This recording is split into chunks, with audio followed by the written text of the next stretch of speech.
નમસ્કાર દર્શક મિત્રો, આપ જોઈ રહ્યા છો સિનોર સમાચાર।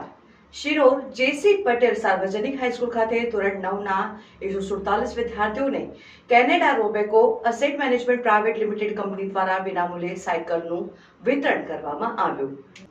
શિનોર સાર્વજનિક હાઈસ્કૂલ ખાતે ધોરણ 9માં અભ્યાસ કરતા આજુબાજુ ગામોના વિદ્યાર્થીઓને ઘરેથી શાળાએ ચાલવું આવવું ન પડે અને તેમની બચેલી એનર્જી અભ્યાસમાં ઉપયોગ કરે તેવા શુભાશયથી કેનેડા રો બેંકોનો asset management company private limited CSR એક્ટિવિટીના માધ્યમથી સાયકલ વિતરણ કાર્યક્રમ આયોજિત કરાયો। આ પ્રસંગે કેળવણી મંડળના પ્રમુખ સચિન પટેલ, મંત્રી જયેશ પટેલ, ખજાનચી વિનુભાઈ ગુપ્તા, ડિરેક્ટર જિગ્નેશ સોની, વિજય પટેલ, નીતિન ખત્રી અને કંપનીના મેનેજર ચિરાયુ પટેલ ખાસ ઉપસ્થિત રહીને ધોરણ 9ના 147 જેટલા વિદ્યાર્થીઓને વિનામૂલ્યે સાયકલ વિતરણ કરવામાં આવ્યું હતું, જેને લઈને તમામ વિદ્યાર્થીઓમાં ખુશીની લહેર પ્રસરી જવા પામી।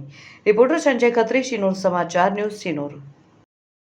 Canada Robeco asset management private limited કંપનીના સૌજન્ય અને શિનોર સાર્વજનિક કેળવણી મંડળ દ્વારા આયોજિત આજના સાયકલ વિતરણ કાર્યક્રમમાં અમારા કેળવણી મંડળના મંત્રી રમેશ કાકા, જયેશભાઈ, ખજાનચી વડીલ વિનુ કાકા, ગામના ડેપ્યુટી સરપંચ નીતિનભાઈ, જિગ્નેશભાઈ સોની, વિજયભાઈ અને ખાસ આજે કંપનીએ જે અનુદાન આપ્યું છે એના મેનેજર ચિરાયુભાઈ પટેલ ઉપસ્થિત રહ્યા।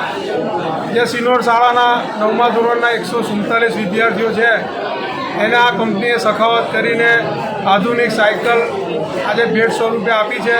તો સમગ્ર શાળા પરિવાર વતી આ કંપનીના મેનેજર ચિરાયુભાઈ પટેલ અને કંપનીના CEO અને સમગ્ર સ્ટાફનો હું આભાર વ્યક્ત કરું છું અને ભવિષ્યમાં પણ આ જરૂરિયાતમંદ બાળકોને આવી રીતે સખાવત કરી બાકીના બાળકોને પણ આ સાયકલનું વિતરણ એમના થકી થાય એવી અપીલ કરું છું।